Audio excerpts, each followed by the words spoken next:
ఇప్పుడు ఇక్కడ ధర్నా నిర్వహించారు, అసలు ఎందుకు నిర్వహించారు, అసలు ఏం చేస్తారు, ఈ ధర్నా దేనికోసం చెప్పరు? ముందుగా నా పేరు ద్రోణాచారి, గ్రేటర్ హైదరాబాద్ బీసీ విద్యార్థి సంఘం అధ్యక్షుడిని.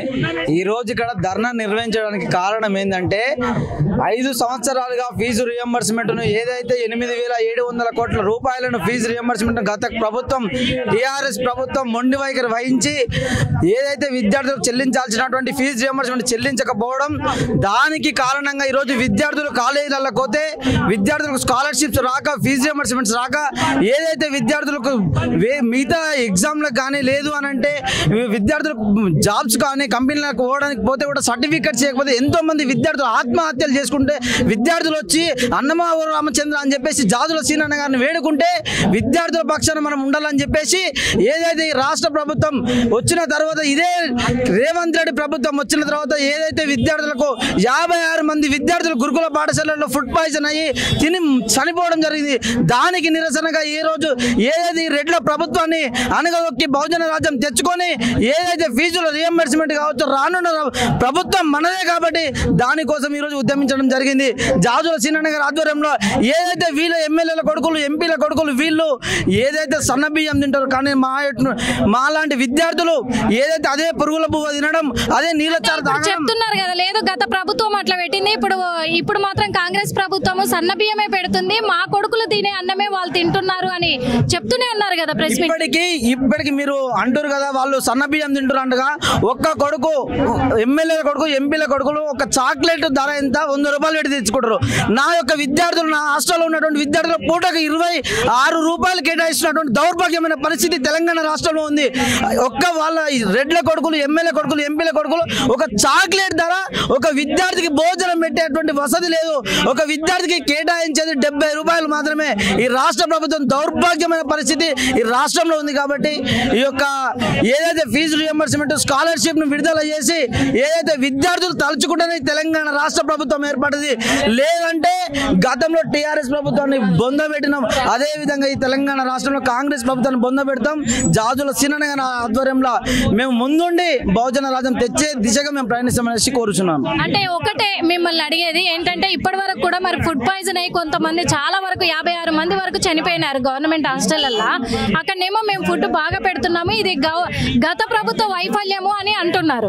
కానీ ఇప్పటి వరకైనా చనిపోయిన కుటుంబాలకు ఏమన్నా ఎవరైనా నాయకులు వచ్చి పలకరించారంటారు? ఇప్పటి వరకు 56 మంది విద్యార్థులు గత ప్రభుత్వంలో అయిపోయింది, ప్రభుత్వం పాలన అయిపోయింది, వచ్చింది నీ ప్రభుత్వం. విద్యార్థులు చనిపోతే వాళ్ళకి బాధ్యత వహించాల్సింది ఈ రాష్ట్ర ప్రభుత్వం, కాంగ్రెస్ ప్రభుత్వం. ఒక్క నాయకుడు కూడా వచ్చి దాన్ని ఎంక్వైరీ చేసినా మేము ఫుడ్ పెడుతున్నాం, మటన్ పెడుతున్నాం, చికెన్ పెడుతున్నాం అంటారు. కానీ ఒక విద్యార్థికి మటన్ ఎంత 50 గ్రాముల మటన్ పెడితే విద్యార్థికి సరిపోతుందా? ఈ యొక్క రాష్ట్ర ప్రభుత్వ వైఫల్యాల వల్లనే విద్యార్థులు చనిపోతారు. ఏ ఒక్క విద్యార్థులను ఆదుకున్నటువంటి పరిస్థితి తెలంగాణ రాష్ట్రంలో లేదు. ప్రతి విద్యార్థికి గురుకుల పాఠశాలలు, బీసీ హాస్టల్స్కు వెన్నుదండగా మేముంటాం మీకోసం అని చెప్పి తమ జీవితాన్ని త్యాగం చేసి మా కోసం ఉన్న నాయకుడు జాజుల సీనన్న గారు. ఈ యొక్క ప్రభుత్వాలు ఏ ఒక్క ప్రభుత్వాలు కూడా విద్యార్థుల పక్షాన లేవు అని చెప్పేసి సందర్భంగా తెలియజేస్తున్నాను. ఓకే, చివరిగా మరి ఇప్పుడు తెలంగాణ రాష్ట్ర ప్రభుత్వం పాలన ఎలా ఉందంటారు విద్యార్థుల పక్షాన? గత ప్రభుత్వం అట్టర్ ఫ్లాప్ అయింది, దానికన్నా 100% ఈ ప్రభుత్వం అట్టర్ ఫ్లాప్ అయిందని చెప్పి సందర్భంగా తెలియజేస్తున్నాను. 100% అట్టర్ ఫ్లాప్ అయింది ఈ కాంగ్రెస్ ప్రభుత్వం. గత ప్రభుత్వం జాజుల సీనన్న గారు ఉద్యమం చేస్తే గురుకుల పాఠశాలలు పెట్టిరు, మహాత్మా జ్యోతిబాబులు ఓవర్సీస్ స్కాలర్షిప్ ను పెట్టిరు. గత ప్రభుత్వంలో ఈటల రాజేంద్రన్ గారు ఉన్నప్పుడు సన్నబియ్యం పెట్టిరు. ఈ ప్రభుత్వం విద్యార్థుల పక్షాన చేసింది ఏం లేదు.